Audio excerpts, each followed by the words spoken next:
Hello friends, again welcome back to my channel. तो आज के इस वीडियो में हम बीएड फर्स्ट सेमेस्टर का ऑटोबायोग्राफी की जो एक एक्सटर्नल फाइल आपकी बनती है उससे रिलेटेड हम अपना एक असाइनमेंट यहाँ पे आज लेकर के आ रहे हैं। तो ये बीएड फर्स्ट सेमेस्टर की फ़ाइल है, ठीक है। आपको स्क्रीन पर यहाँ पर दिख रहा होगा किस तरीके से आपको कवर पेज को तैयार करना होता है।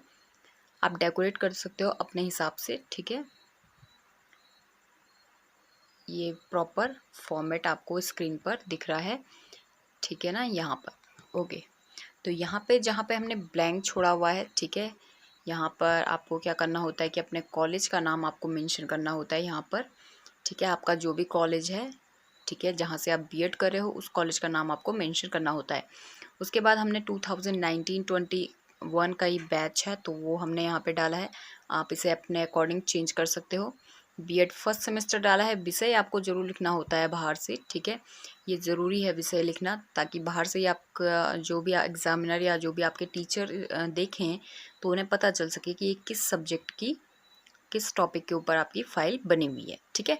तो यहाँ पे आपको सब्जेक्ट ज़रूर मेंशन करना है, तो यहाँ पे विषय आप लिखोगे। उसके बाद सबमिटेड टू और सबमिटेड बाय, ये दो चीज़ें आपको जो है सबसे नीचे आपको मेंशन करनी होती है। उसके आगे आप जो है अपने टीचर का नाम लिख सकते हो और सबमिटेड बाय में वो अपना नाम लिख सकते हो आप, ठीक है। उसके बाद हम आते हैं इंडेक्स की ओर। तो इंडेक्स में देख लेते हैं। नेम की जगह पे आपको नेम लिखना होता है अपना, ठीक है, जो भी है, रोल नंबर, ये चीज़ें आपको मेंशन करनी होती हैं यहाँ पर।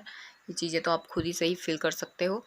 उसके बाद हम अपने कंटेंट पर आते हैं, ठीक है। तो वीडियो में आगे जाने से पहले अगर आपने हमारे चैनल को सब्सक्राइब नहीं किया तो मेक श्योर आप इसे ज़रूर सब्सक्राइब कर लें और पास ही पड़े बेल आइकन को ज़रूर दबाएं, जिससे जब जब भी हम वीडियो डालें आपके पास नोटिफिकेशन ईजिली और सबसे पहले आपको नोटिफिकेशन मिल सके। ओके, तो चलिए देखते हैं हम कि हमने क्या क्या से टॉपिक, कौन कौन से टॉपिक अपने जो है इस ऑटोबायोग्राफी के असाइनमेंट के अंदर लिए हैं। तो सबसे पहले हम आत्मकथा, हिंदी में है ये फाइल्स, ओके, हिंदी में। तो आत्मकथा को हम सबसे पहले मेंशन करेंगे। आत्मकथा की डेफिनेशन को हम मेंशन करेंगे। उसकी क्या विशेषताएं होती है उसे हम मेंशन करेंगे। तत्व कौन से होते हैं आत्मकथा के अंदर उनको भी हम मेंशन करेंगे। उसके बाद का जो भी आपका कंटेंट होता है वो उस पर बेस्ड होता है, जो भी आपका मेन टॉपिक है, जो भी आपने टॉपिक लिया है, जिस भी टॉपिक के ऊपर आप ये असाइनमेंट तैयार कर रहे हो। ओके, तो यहाँ पे हमने बिल गेट्स के ऊपर ये लिखा है, ये टॉपिक लिया है। आप चाहें तो महात्मा गांधी ले सकते हैं, आप चाहें तो और भी ऐसे काफ़ी सारे जो हैं पर्सन्स हैं जिन्होंने अपनी ऑटोबायोग्राफी खुद लिखी है, ठीक है, वो भी आप यहाँ पे मेंशन कर सकते हो। फिर आप देख सकते हो स्क्रीन पर हमने आत्मकथा हेडिंग लिख करके उसे मेंशन किया है, ठीक है। पेज मैंने यहाँ पे दोनों साइड के पेज दिखाने की कोशिश की है। ओके, इतना ठीक है। बेसिकली जब भी आप बीएड के असाइनमेंट तैयार करें आप किसी न किसी थीम बेस्ड पर जरूर बनाएं। यहाँ पे ऑटोबायोग्राफी का मतलब ही होता है आत्मकथा, तो इसलिए मैंने यहाँ पर जो है इस तरीके से एक आपको दिख रहा होगा एक ह्यूमन का इस तरीके से एक जो है थीम यहाँ पर डाल दिया है और उसके अंदर जो है मैंने ये सारा का सारा कंटेंट अपना लिखा हुआ है, ठीक है। तो ज़रूरी होता है ये कि मतलब अगर आप कितने ज़्यादा क्रिएटिव हैं ये इस चीज़ को दिखाता है। तो देखते हैं कि आत्मकथा के अंदर हमने किन चीज़ों को लिया हुआ है। तो आत्मकथा किसी लेखक द्वारा अपने ही जीवन का वर्णन करने वाली कथा को कहते हैं। आत्मकथा में केंद्र लेखक स्वयं होता है, ठीक है। आत्मकथा हमेशा व्यक्तिपरक होती है, यानी वह लेखक के दृष्टिकोण से लिखी जाती है।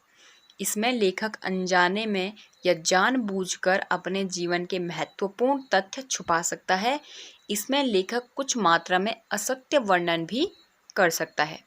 आत्मकथा के द्वारा लेखक अपने जीवन, परिवेश, महत्वपूर्ण घटनाओं, विचारधारा, निजी अनुभव और क्षमताओं और दुर्बलताओं तथा अपने समय की सामाजिक राजनीतिक स्थितियों को पाठकों के सम्मुख प्रस्तुत कर सकता है। यह सहानुभूति का सबसे सरल माध्यम है, ठीक है। यह जीवनी की अपेक्षा अधिक विश्वसनीय होता है, ठीक है। अब ये जीवनी की अपेक्षा अधिक विश्वसनीय कैसे होता है, क्योंकि जीवनी जब कोई जीवनी होती है ना, वो कोई पर्सन किसी दूसरे के बारे में जीवनी लिखता है, ठीक है। आत्मकथा वो स्वयं के बारे में होती है। दोनों के अपने कुछ डिसएडवांटेज हैं और कुछ ना कुछ एडवांटेज हैं, ठीक है। तो यहाँ पर हम किसी भी एक पर्टिकुलर को ये नहीं बोल सकते हैं कि ये बिल्कुल सही है। ठीक है, जीवनी में हमें जितना पता होता है किसी पर्सन के बारे में हम सिर्फ उतना ही लिख पाते हैं, और आत्मकथा में क्या होता है कि हम जितना लोगों को अपने बारे में बताना चाहते हैं बस उतना ही हम बता सकते हैं। ठीक है, तो दोनों में ही कुछ उनके लाभ भी हैं और कुछ उनकी हानियां भी हैं। उसके बाद हम बात करेंगे यहाँ पे आत्मकथा की परिभाषा पे। तो क्या होती है आत्मकथा की परिभाषा? ठीक है, यहाँ पे हमने जो है इसके लेफ्ट साइड के पेज में आपको दिख रहा होगा कुछ हमने इस तरह से डायग्राम इंटरनेट के थ्रू निकाले हुए हैं। यहाँ पे हमने इसकी एक डेफिनेशन भी निकाली हुई है ऑटोबायोग्राफी की। तो यहाँ पे हम हिंदी को मेंशन कर रहे हैं। तो हिंदी में इंसाइक्लोपीडिया द्वारा क्या है कि आत्मकथा व्यक्ति के जिए हुए जीवन का ब्यौरा है जो स्वयं उस व्यक्ति के द्वारा लिखा जाता है। ये इंसाइक्लोपीडिया द्वारा दी गई डेफिनेशन है। सेकंड है कैसेल द्वारा। तो इन्होंने क्या कहा था कि आत्मकथा व्यक्ति के जीवन का विवरण है जो स्वयं के द्वारा प्रस्तुत किया जाता है। इसमें जीवनी के अन्य प्रकारों से सत्य का अधिकतम समावेश होना चाहिए। ठीक है, इन्होंने यहाँ पे ये नहीं बोला कि होता है, ठीक है, होना चाहिए बोला। ठीक है, क्योंकि मतलब जब भी कोई पर्सन अपनी ऑटोबायोग्राफी लिखता है तो मतलब उसे सही चीज़ें बतानी चाहिए, इसलिए इन्होंने यहाँ पे मेंशन किया होना चाहिए। ठीक है, उसके बाद थर्ड जो हमारी डेफिनेशन है वो हरिवंश राय बच्चन द्वारा है कि आत्मकथा लेखन की वह विधा है जिसमें लेखक ईमानदारी के साथ आत्मनिरीक्षण करता हुआ अपने देश, काल, परिवेश से सामंजस्य अथवा संघर्ष के द्वारा अपने को विकसित एवं प्रस्थापित करता है।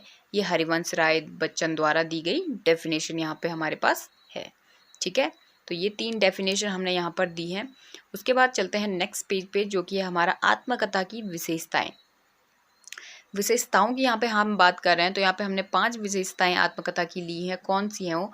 फर्स्ट है इसमें आत्मविश्लेषण, दूसरा है इसमें आत्मालोचन, थर्ड है इसमें लेखक का समाज से परिचय, फोर्थ इसमें है घटनाओं का विवरण, और जो फिफ्थ और लास्ट इसमें हमने लिया है वो है वास्तविक जीवन से परिचय। ठीक है, तो यहाँ पे हमने इन 5 को थोड़ा सा डिफाइन किया है, थोड़ा थोड़ा हमने यहाँ पे डिफाइन किया है। राइट और जिसके लेफ्ट साइड पर भी हमने कुछ पिक्चर इस तरीके से पेस्ट करे हैं। तो नेल्सन मंडेला का है, ठीक है, और ऑटोबायोग्राफी का यहाँ पे हमने एक पिक्चर पेस्ट किया है, बिल गेट्स का भी पेस्ट किया और महात्मा गांधी का पेस्ट किया है।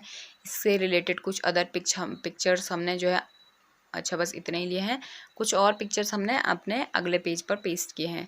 अच्छा यहाँ पे किए थे हमने APJ अब्दुल कलाम का यहाँ पे पेस्ट किया था, और ठीक है, तो इस तरीके से हमने यहाँ पे कुछ पिक्चरों को पेस्ट किया। उसेन बोल्ट का हमने किया है। तो इन सभी के ने अपनी अपनी ऑटोबायोग्राफीज लिखी थी, तो उनके जो है हमने यहाँ पे पिक्चरों को पेस्ट किया है।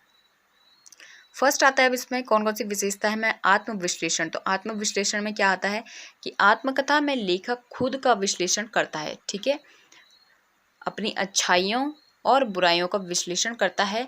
इसमें लेखक उन तथ्यों को भी उजागर करता है जिससे उसके जीवन में सकारात्मक या नकारात्मक प्रभाव पड़ा। आत्मकथा लेखन का काफ़ी हिम्मत का काम माना जाता है क्योंकि हर व्यक्ति में इतना साहस नहीं होता कि वह अपनी कमजोरियों को समाज के सामने रख सके। तो ये होता है आत्मविश्लेषण। दूसरा है हमारे पास आत्मालोचन। तो आत्मालोचन में क्या है कि आत्मालोचन आत्मकथा की महत्वपूर्ण विशेषता है। आत्मकथा में लेखक खुद को काफ़ी करीब से देखता है, ठीक है, तथा अपने सकारात्मक व नकारात्मक पहलुओं का काफ़ी निकटता से अवलोकन करता है। ठीक है, तो ये सेकंड पॉइंट था हमारा आत्मलोचन। उसके बाद थर्ड है हमारा कि लेखक का समाज से परिचय। ठीक है, तो इसमें क्या है कि आत्मकथा में लेखक का समाज से परिचय भी होता है। समाज लेखक की आत्मकथा को पढ़कर उसके जीवन के बारे में जानकारी प्राप्त करता है। इससे समाज का लेखक के जीवन में उन घटनाओं और तथ्यों का परिचय होता है जिससे समाज आज तक अनभिज्ञ था। ठीक है, क्योंकि जब वो अपनी कोई ऐसी चीज़ों को बताएगा, ठीक है, जो नहीं पता है और लोगों को, जो समाज के अन्य लोगों को नहीं पता है, तो जाहिर सी बात है लोग जब उसकी उन पर्सन्स की आत्मकथा को पढ़ेंगे तो उन घटनाओं से परिचित होएंगे। ठीक है, तो लेखक का समाज से परिचय यहाँ पर होता है। उसके बाद है घटनाओं का विवरण, मतलब कौन कौन सी घटनाएं बीती हैं उनके टाइम में, कौन कौन सी ऐसी घटनाएं बीती, तो उसका वो विवरण वहाँ पे प्रस्तुत करते हैं। यानी कि आत्मकथा में लेखक अपने जीवन में घटित घटनाओं का विवरण भी प्रस्तुत करता है।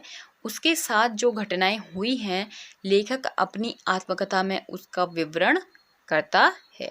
ठीक है, और जो 5th पॉइंट इसमें था हमारा लास्ट पॉइंट, वो था वास्तविक जीवन से परिचय, यानी कि आत्मकथा लेखक के वास्तविक जीवन का परिचय देती है, क्योंकि आत्मकथा में उन बातों का विवरण होता है जिनसे पाठक क्या है, अनभिज्ञ होता है, ठीक है, नहीं पता होता है उससे जो बातें किसी भी पर्टिकुलर पर्सन के बारे में, और जब वो पर्सन अपनी आत्मकथा में उन चीज़ों को बताते हैं तो तब वो लोगों को पता चलती हैं और लोग उन्हें जान पाते हैं कि मतलब आखिर उस समय वो किस तरीके से उन्होंने वो सिचुएशन हैंडल की होगी, ठीक है।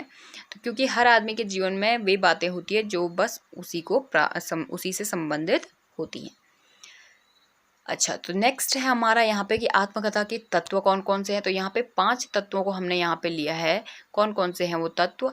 फर्स्ट है वर्ण विषय, सेकंड है चरित्र चित्रण, थर्ड है देश काल, फोर्थ है उद्देश्य, और जो लास्ट है वहाँ पे भाषा शैली, ठीक है। यहाँ पे हमने इन सभी को थोड़ा थोड़ा जो है एक्सप्लेन किया है।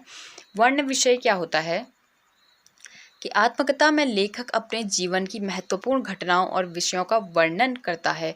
लेखक द्वारा आत्मकथा में वर्णित विषय की सत्यता का होना जरूरी है। आत्मकथा का वर्ण विषय काल्पनिक नहीं वरन यथार्थ पर आधारित होना चाहिए, ठीक है। तो यहाँ पे बता दिया है कि जो आत्मकथा का वर्ण विषय है, यानी कि जो उसका मेन टॉपिक होता है, वो काल्पनिक नहीं होना चाहिए, बल्कि वो रियलिटी वाला होना चाहिए, रियलिटी बेस्ड होना चाहिए, ठीक है। आत्मकथा में रोचकता, स्पष्टवादिता, यथार्थता, सत्यता, स्वाभाविकता एवं संक्षिप्तता होनी चाहिए, जिससे आत्मकथा श्रेष्ठ होती है, ठीक है। तो ये था इसकी वर्ण विषय। सेकंड है यहाँ पे चरित्र चित्रण। तो चरित्र चित्रण में देख लेते हैं कि क्या है। आत्मकथा लेखन कि में आत्मकथाकार ही खुद मुख्य पात्र होता है। आत्मकथाकार के लिए यह नितांत आवश्यक है कि वह निष्पक्ष एवं निर्दोष भाव से आत्मविवेचन करे। उसके आत्म प्रकाशन में किसी तरीके का मोह नहीं होना चाहिए। इस तरह की आत्मकथा ही सच्ची आत्मकथा है या ऐसी मानी जाती है, ठीक है। थर्ड है था हमारे पास देश काल, ठीक है। तो ये हम अभी पढ़ रहे हैं आत्मकथा के तत्व, ठीक है। तो तत्वों में थर्ड है हमारे पास देश काल, यानी कि आत्मकथा में सजीवता लाने के लिए देश काल का होना आवश्यक माना जाता है। देश काल का असर प्रत्येक व्यक्ति के व्यक्तित्व पर पड़ता है। इससे उनकी उन सामाजिक, आर्थिक, राजनीतिक, धार्मिक, साहित्यिक प्रभाव क्षेत्र का पता चलता है जिसमें वह आता है, ठीक है। उसके बाद नेक्स्ट है हमारा फोर्थ भाषा शैली। तो भाषा शैली में क्या है कि आत्मकथा में भाषा शैली का अच्छा होना बहुत आवश्यक है। शैली किसी विषय वस्तु को सजाने के उन तरीकों का नाम है जो उस विषय वस्तु को सुंदर एवं प्रभावपूर्ण बनाते हैं। इसी के कारण आत्मकथा पाठक के मन में अपना प्रभाव डाल पाती हैं। इसलिए लेखक को निसंकोच रूप से अपने जीवन का वर्णन करना चाहिए जिसका पाठक के ऊपर प्रभाव पड़ता है, ठीक है। तो यहाँ पे हमने इन चीज़ों को थोड़ा मेंशन कर लिया था। उसके बाद हमारा जो मेन टॉपिक है वो आता है हमारा, ठीक है। तो यहाँ पे मैंने एक बुकमार्क भी यूज़ किया था, बिल गेट्स का जीवन परिचय। वो थोड़ा कट गया है आई थिंक PDF में, तो ठीक है, चलिए हम यहीं से देख लेते हैं, ठीक है। इसके जो लेफ़्ट साइड में है आपको दिख रहा होगा, यहाँ पे हमने उनकी एक बचपन की फ़ोटो लगाई हुई है और एक बार वो फ़ोटो लगाई है जब उन्होंने माइक्रोसॉफ्ट की शुरुआत कर दी थी, ठीक है। तो बिल गेट्स का जीवन परिचय हम देख लेते हैं कि क्या है। अच्छा, तो यहाँ पे सबसे पहले हमने लिया है जन्म, यानी कि बिल गेट्स का पूरा नाम विलियम हेनरी गेट्स थर्ड है। बिल गेट्स का जन्म सेटल वॉशिंगटन में हुआ था। बिल गेट्स का जन्मदिन 28 अक्टूबर 1955 में, ठीक है, हुआ था। इनकी रुचि बचपन से ही कंप्यूटर प्रोग्रामिंग में थी। इन्होंने महज 13 साल की उम्र में कंप्यूटर प्रोग्रामिंग में रुचि दिखाई, जिसके चलते वे टेक्नोलॉजी के द्वारा नए नए बिजनेस योजनाओं और आक्रामक बिजनेस रणनीति बनाने लगे, ठीक है। तो 13 साल की उम्र में ही इन्होंने इस तरीके से बिजनेस से रिलेटेड रणनीतियाँ ये बनाने लगे। उसके बाद आता है उनकी फैमिली, यानी कि परिवार में कौन कौन है, ठीक है। तो बिल गेट्स के माता पिता साधारण जीवन जीने वाले थे। इनके पिता विलियम हेनरी गेट्स ने वकालत में करियर बनाया हुआ था और वे चाहते थे कि बिल गेट्स भी वकालत में ही जाएं या वकालत को ही अपनाएं, ठीक है। इनकी माता का नाम मैरी मैक्सवेल है, जो कि वर्तमान समय में यूनिवर्सिटी में विद्यार्थियों का मार्गदर्शन करती हैं, ठीक है। उसके बाद है माइक्रोसॉफ्ट की शुरुआत, यानी कि जो बिल गेट्स हैं और उनके पार्टनर पॉल एलन ने मिलकर दुनिया का सबसे बड़ा सॉफ्टवेयर बिजनेस माइक्रोसॉफ्ट शुरू किया। ठीक है, माइक्रोसॉफ्ट बिजनेस के बल पर आज वे दुनिया के सबसे अमीर व्यक्ति हैं। उसके बाद आती है उनकी कमाई, यानी कि बिल गेट्स की कमाई के बारे में, पहली कमाई के बारे में हम अभी बात कर रहे हैं। यहाँ पे हमने उनकी फैमिली का एक पूरा फोटो जो है पेस्ट किया है। इंटरनेट के थ्रू आपको ये हर कहीं मिल जाएगा। जब भी आप बिल गेट्स डालोगे तो इस तरीके से आपको सारे के सारे ये पिक्चर्स आपको मिल जाएंगे। तो बिल गेट्स की पहली कमाई क्या है? सन 1970 में बिल गेट्स जब केवल 15 साल की उम्र में थे, अपने पार्टनर पॉल एलन के साथ मिलकर ट्रैफ और डेटा प्रोग्राम बनाया था जो सेटल सिटी के ट्रैफिक पैटर्न पर नज़र रखता था। उन्हें इस कोशिश के लिए $20,000 दिए, जो कि उनकी पहली कमाई थी। ठीक है, अब बात करते हैं उनके निजी जीवन के बारे में, यानी कि बिल गेट्स की शादी फ्रांस में रहने वाली मेलिंडा से सन 1994 में हुई। इनके 3 बच्चे हैं। वर्तमान में बिल गेट्स अपने परिवार के साथ वॉशिंगटन स्थित मेडिना में अपने सुंदर घर में रहते हैं, जिसकी कीमत $1250 लाख है।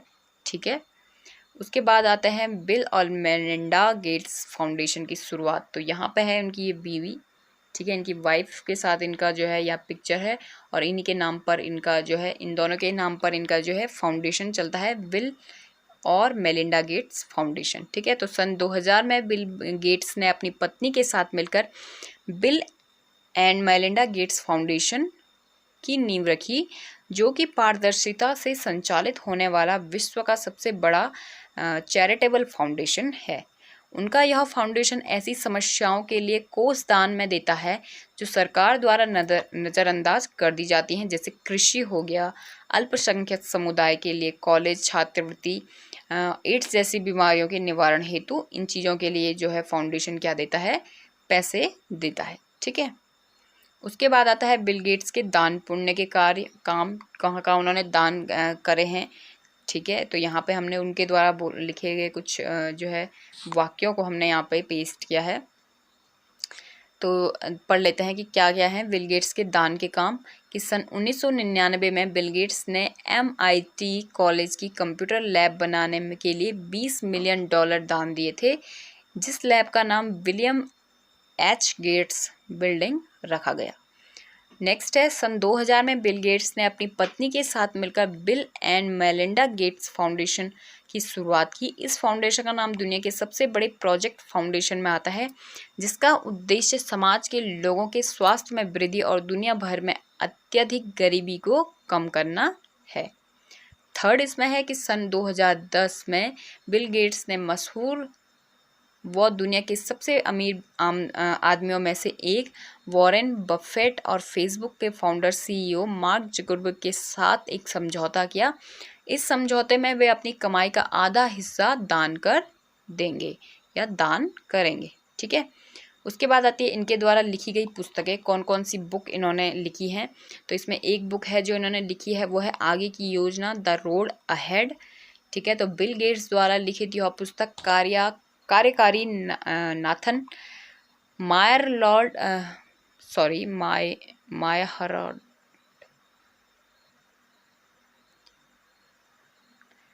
कार्यकारी नाथन मायरलॉर्ड और भौतिक पिता रिनरसन के साथ मिलकर नवंबर 1995 में प्रकाशित हुआ है। इसने व्यक्तिगत इनपुट क्रांति को संक्षेप में प्रस्तुत किया और वैश्विक स्तर पर सुपर हार्वेक के आगमन से भविष्य में होने वाले परिवर्तनों का वर्णन यहाँ पर किया है इस बुक में, द रोड अहेड में। सेकंड जो उनकी बुक है वो है business the speed of thought. ठीक है, ये भी इनकी एक पुस्तक है जो इन्होंने 1999 में जो है प्रकाशित की थी। ठीक है, उसके बाद आता है इनकी जो है पुरस्कारों के बारे में कि आखिर कौन कौन से अवार्ड जो है इन्हें मिले थे। तो यहाँ पे हमने एक बॉम्बे अवार्ड बताया हुआ है, 2013 में इनको मिला था ये अवार्ड। ठीक है, उसके बाद बिल एंड मेलिंडा गेट्स को भी यहाँ पर प्रेसिडेंशियल मेडल ऑफ, ठीक है, फ्रीडम करके इन्हें मिला है, जो कि यहाँ पे हमने मेंशन भी किया होगा। तो अभी हम यहाँ पे पढ़ लेते हैं इसे पुरस्कार कौन कौन से इन्हें मिले हैं। तो बिल गेट्स को कई सारे सम्मानों से पुरस्कृत किया गया है, इनमें से कुछ हैं। तो फर्स्ट है इसमें, टाइम मैगजीन ने बिल गेट्स को 20वीं सदी का सबसे प्रभावशाली व्यक्ति बताया था। सेकेंड है इसमें, पूरे विश्व की कई यूनिवर्सिटियों ने बिल गेट्स को हॉनर की उपाधि दी है। थर्ड है इसमें, सन 2006 में बिल गेट्स और उनकी पत्नी को मैक्सिकन सरकार की तरफ से सम्मानित किया गया। उन्हें पूरे विश्व के में स्वास्थ्य और शिक्षा की गुणवत्ता को सुधारने के प्रयासों के लिए यह सम्मान दिया गया था। उसके बाद नेक्स्ट है कि सन 2016 में बराक ओबामा ने उन्हें प्रेसिडेंशियल मेडल ऑफ फ्रीडम के नाम से सम्मानित किया। यह पुरस्कार उन्हें उनके परोपकारी कार्यों जैसे अच्छी शिक्षा, अच्छा स्वास्थ्य तथा गरीबी दूर करने के कार्यों के लिए दिया गया। तो यहाँ पे हमने कुछ सन हमने मेंशन किए हैं जिन सन में उनको जो है इस तरीके से पुरस्कृत किया गया था। 1992 में, 94 में, 97 में, 2010 में भी। 2010 में उन्हें 2 अवार्ड मिले हैं, 2013 में भी उन्हें 2 अवार्ड मिले हैं और ऐसे ही 15-16 में भी उन्हें एक अवार्ड मिला है। ठीक है, तो यहाँ पर है। उसके बाद थोड़ा हमने यहाँ पे डिटेल लिखी है। स्वच्छता का जो फैलाने पर जो है प्रधानमंत्री मोदी जी को उन्होंने जो है रिसीव अवार्ड से सम्मानित किया था।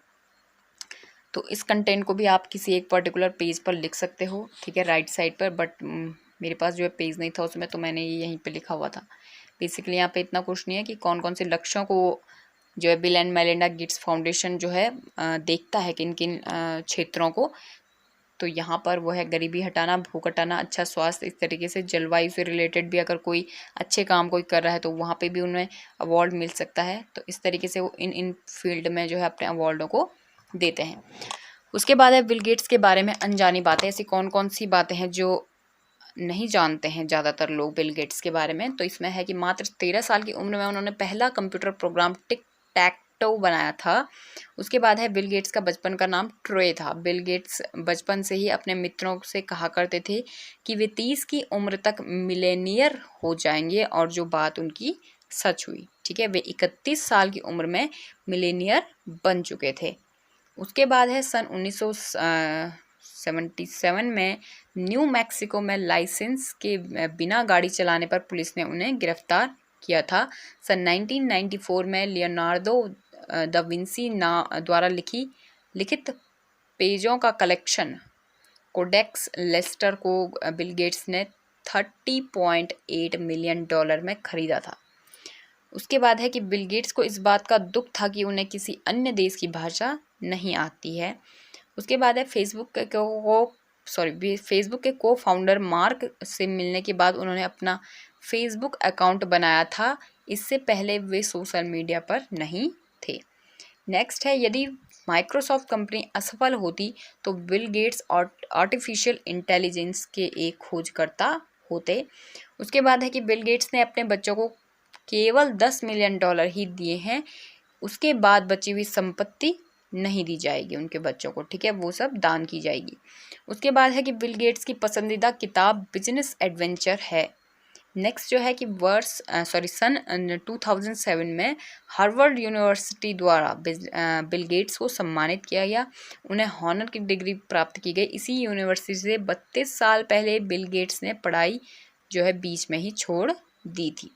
ठीक है, उसके बाद कुछ और पॉइंट्स हैं कि बिल गेट्स हर साल भारत के जो गरीब हैं उनके लिए महत्वपूर्ण कार्य करते रहते हैं। विद्यालय में शिक्षा ग्रहण करते हुए उन्होंने कंप्यूटर प्रोग्राम बनाकर $4,200 कमा लिए थे। फोर्ब्स की विश्व की सबसे अमीर श्रेणियों में बिल गेट्स का नाम लगातार 11 वर्षों तक पहले नंबर पर आता रहा। संसार की सबसे बड़ी सॉफ्टवेयर कंपनी की नींव बिल गेट्स द्वारा रखी गई थी। उनके द्वारा जो 2 पुस्तकें लिखी गई हैं वो है द रोड अहेड, और जो दूसरी है वह business at the speed of thought. Next जो पॉइंट्स हैं वो है बिल और मेलिंडा गेट्स फाउंडेशन के जरिए अब तक $26 बिलियन दान कर चुके हैं। इनका जो ये फाउंडेशन है उसके बारे में यहाँ पे बात की जा रही है। बिल गेट्स ने माइक्रोसॉफ्ट की फुल टाइम चेयरमैनशिप 27 जून 2018 को छोड़ दी थी। उसके बाद बिल का पूरा समय परोपकारी कार्यों में लगा रहता है या लग जाता है। फिर जो नेक्स्ट पॉइंट है कि बिल गेट्स द्वारा एप्पल के संस्थापक स्टीव जॉब्स की शुरुआती दौर पर बनी film pirates of silicon valley है। ठीक है, इसके बाद लास्ट में आता है हमारा इस जो ऑटोबायोग्राफी जो फाइल है, इसमें जो लास्ट में आता है वो है संदर्भ। तो संदर्भ में आपको वो चीज़ें लिखनी है, मतलब जिस बुक जिस बारे में किसी पर्टिकुलर पर्सन की ऑटोबायोग्राफी आपने देखी है। ठीक है, तो नाम है यहाँ पे विलियम हेनरी गेट्स थर्ड। जन्म स्थान है उनका, जन्म स्थान यहाँ पे हो गया, और जन्म की डेट यहाँ पे हो गई, माता पिता बच्चे हो गए। ठीक है, नॉन फॉर किस लिए जाने जाते हैं, माइक्रोसॉफ्ट के जन्मदाता हैं। पुस्तकें उन्होंने कौन सी लिखी उसके बारे में हमने यहाँ पे बता दिया। किस पुस्तक के बारे में हमने जो है यहाँ पे मेंशन किया हुआ था, मतलब किस पुस्तक के बारे में हम यहाँ पर बात कर रहे थे। ठीक है, तो वो थी हमारी द रोड अहेड। इस पुस्तक को हमने यहाँ पर बताया था कि उनकी ये ऑटोबायोग्राफी है, लेखक है ये उनके। ठीक है, भाषा किस भाषा में, वो अंग्रेजी भाषा में। प्रकाशक कौन है, इसका पेज कितने हैं, इसमें 286 हैं। ISBN नंबर इसका ये है। ठीक है, तो यहाँ पे हमने एक जो है क्यूट्स इनके द्वारा बता दिया है कि सफलता की खुशी मनाना अच्छा है, लेकिन उससे ज़रूरी है अपनी असफलता से सीख लेना। ये एक बिल गेट्स द्वारा बोले गए वाक्य हैं। ठीक है, तो गाइज आई होप कि आपको हमारा वीडियो पसंद आया होगा। अगर आपको हमारा वीडियो पसंद आया तो वीडियो को लाइक करें, शेयर करें, चैनल को ज़रूर सब्सक्राइब करते रहें। Thank you so much.